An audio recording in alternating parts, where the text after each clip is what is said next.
Okay, so hello everybody. Let's discuss economic survey, and we are going to discuss chapter 6 today. And chapter 6 is about social infrastructure, employment. These are the two areas that we are going to discuss. As far as this topic is concerned, there are no PYQs. Previous year questions are very few in this topic, but let's understand. Okay, so you can join the Telegram channel for the inputs. So the first part of the economic survey starts with the social sector spending. Now, if you look at how India is performing, right? If you look at, so India is, as per the Human Development Index (HDI), India का जो rank है 130, and we are way below. If we compare ourselves with the countries which are neighbors, we are doing better than Nepal, Pakistan, and of course Afghanistan, but we can do much better.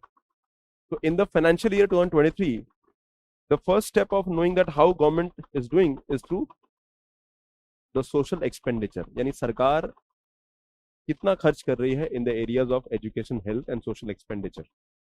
So if you look at the social expenditure, तो India का जो overall spending है, the government is spending around 26%, right? So government is spending around 26%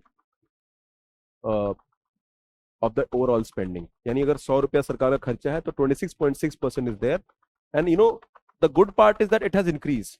Now if you get a MCQ, prelims में MCQ आता है, that social sector spending has increased. So actually it has increased from 21 to 26%, and that is the reality. So social sector spending has increased, and based on that, India's का जो human development rank है, we are still at the lower side, 132 out of 191 countries. According to UNDP poverty study, India में 16.4% people are poor. Now these are called MPI. MPI is multidimensional poverty index. So we are poor on multidimensional level. But if you see the real poverty, it has actually come down because the parameters जो multidimensional के होते हैं वो ज़्यादा होते हैं. Program for aspirational district, India में 115 districts को हम aspirational districts कहते हैं. Now these are districts notified by NITI Aayog, और ये वो district है where government wants to improve the the development indicators of the areas. तो ये हमारा aspect होगा human development parameters में. Now coming to the labor law, दूसरा part है labor law. Now India में labor law is a issue which requires reform, and government has been putting effort. 2014 से government labor reforms करना चाहती है, and we want to merge the labor laws and make one law or labor code. तो government ने 4 labor codes की बात कही है. So there are 4 labor codes. तो labor reform में government has made e-shram portal, एक ऐसा portal है where all the unorganized labor, जो labor organized sector में नहीं है, the database will be created, and 28.5 crore, ठीक है, 28.5 unorganized workers have registered, जिनका agriculture, domestic labor, construction workers accounting for the majority of enrollment. तो 28.5 जो है आपके unorganized workers हैं जो यहाँ पर ई-श्रम पोर्टल पे रजिस्टर हो चुके हैं. एंड आधार में section 7 of Aadhaar has notified 318 central government scheme, and और मोर देन 300 स्कीम्स को आधार के थ्रू डीबीटी यानी उनके अकाउंट में पैसा जाता है, and more than 720 state government schemes में भी डीबीटी फॉलो होता है. DBT is called direct benefit transfer, right? So that is the objective. E-Shram portal is a holistic data for the unorganized labor. Now see the trend. यहाँ पे इस table को देखिए. The trend in social sector expenditure अगर देखते हो तो government का social sector expenditure actually बढ़ा है. This is the total expenditure, and out of it social service पे कितना खर्च हो रहा है.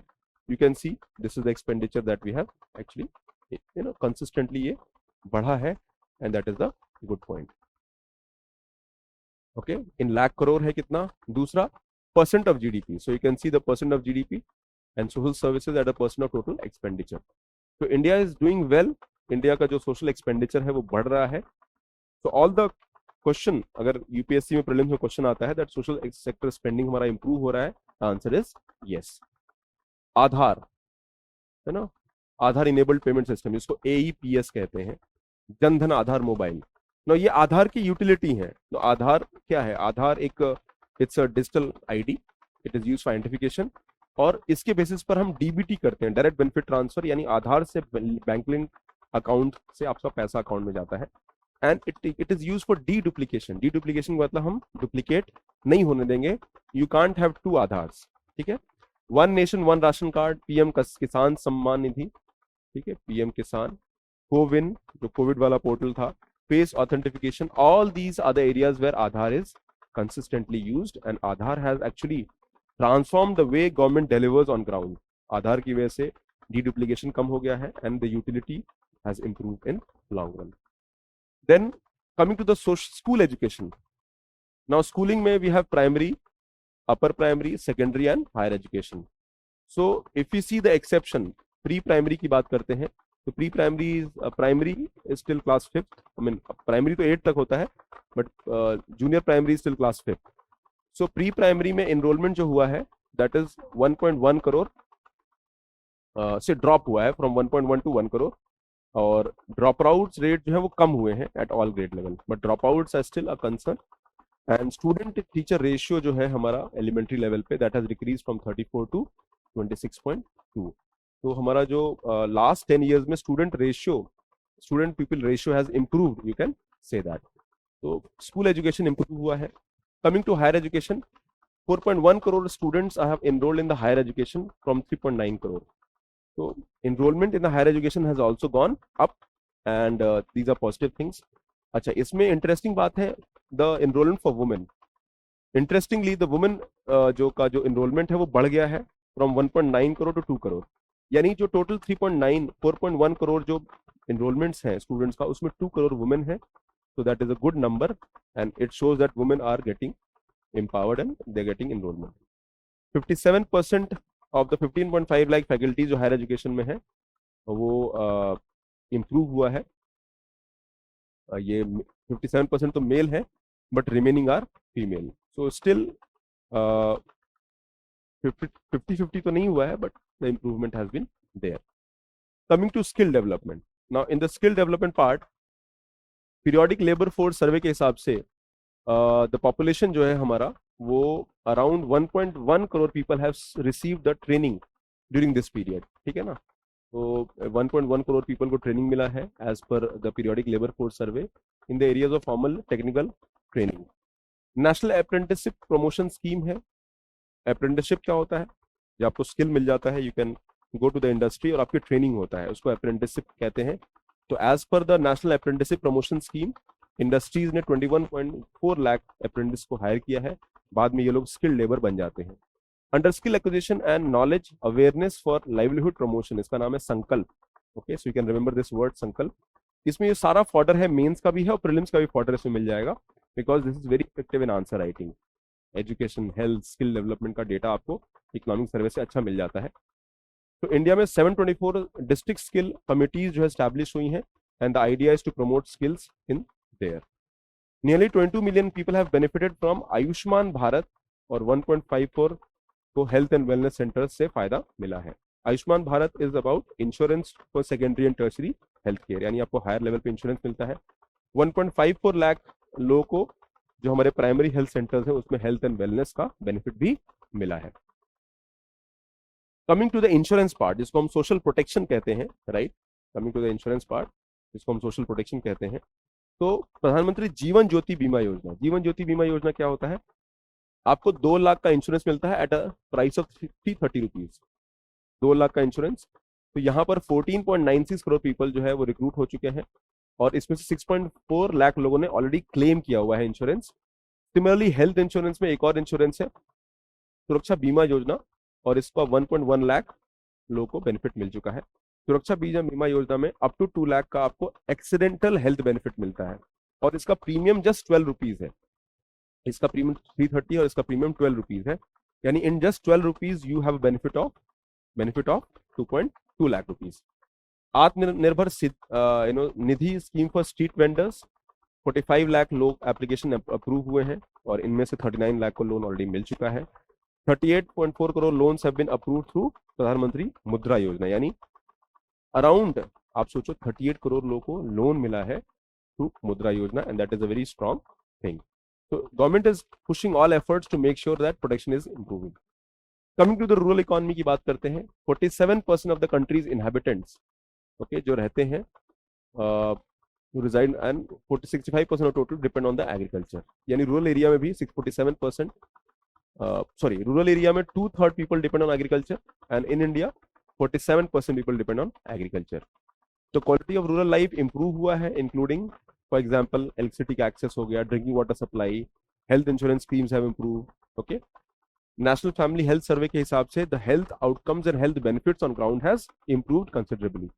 NRLM is 8.7 crore women have benefited through the Deen Dayal Upadhyay Antyodaya योजना, NRLM, national rural livelihood mission. यहाँ पे SHG के थ्रू जो है एम्प्लॉयमेंट होता है, रिक्रूटमेंट होता है, ट्रेनिंग होता है, सपोर्ट मिलता है, and of course it is like self employment. तो that is the benefit that we have actually achieved. Rural housing की बात करते हैं तो रूरल हाउसिंग में प्रधानमंत्री आवास योजना में 2.7 crore homes have been approved overall और 2.1 करोड़ होम्स ऑलरेडी मिल चुके हैं. Now this is for the household, हर फैमिली में 5 लोग 6 लोग होंगे. So practically we have touch huge section of the population. Water quality sanitation, Jal Jeevan mission में 19.4 करोड़ जो घर हैं उनमें से 11 करोड़ लोगों को रनिंग वाटर का एक्सेस मिल चुका है, and which is a considerable success. App Jaldoot के थ्रू आप रफली जो हमारे वेल्स हैं उनका मेजर किया जा रहा है कि कितना उनका पानी है, सेंट्रलाइज रिकॉर्ड क्रिएट कर रहे हैं. And as per the sanitation is concern, India के 1.2 लाख जो है उनको ODF प्लस विलेज, है ना. ODF प्लस मतलब कि सैनिटेशन वाइज यहाँ पर टॉयलेट्स हर हाउस होल्ड में पहुंच चुका है. एंड ग्रामीण स्वच्छता मिशन के तहत Andaman and Nicobar is the first Swachh Sujal Pradesh because of all villages have been designated as ODF plus. तो अंडमान एंड निकोबार में ODF प्लस के विलेजेस का नंबर्स बढ़ चुका है, and that is a good part. Majority areas को कवर हम कर चुके हैं. As per the LPG connection are concern, प्रधानमंत्री उज्ज्वला स्कीम 2.0, तो उज्ज्वला स्कीम पहले 5 करोड़ का टारगेट था, फिर उसको 8 करोड़ कर दिया गया था. तो we have 8 crore household are covered through Pradhan Mantri Ujjwala scheme. और LPG कवरेज जो है वो 62% था, now it has increase to 99.8%. That means clean energy जो है घर में वो 99.8% लोगों को पहुंच चुका है. प्रधानमंत्री ग्रामीण सड़क योजना के तहत government has made long span bridges and roads for rural areas, and that is also a good thing. Saubhagya हर घर बिजली योजना, तो इसमें क्या है, जो BPL पॉपुलेशन होते हैं, प्रधानमंत्री सहज बिजली हर घर योजना, तो BPL पॉपुलेशन को फ्री इलेक्ट्रिसिटी का एक्सेस रहता है, and it has already achieve the target of universal house hold, यानी हर घर में बिजली इंडिया में पहुंच चुकी है as per the data of the government. तो दीज आर द स्कीम्स, जो इकोनॉमिक सर्वे के डेटा को आप यूज कर सकते हो in your answers and essays and everywhere. Okay, ठीक है, तो इतना काफी है आज के लिए. You can reach out to the team for any kind of help और counselling. Okay, that is all for today. Thank you very much. Okay, चलिए, टेक केयर, बाय.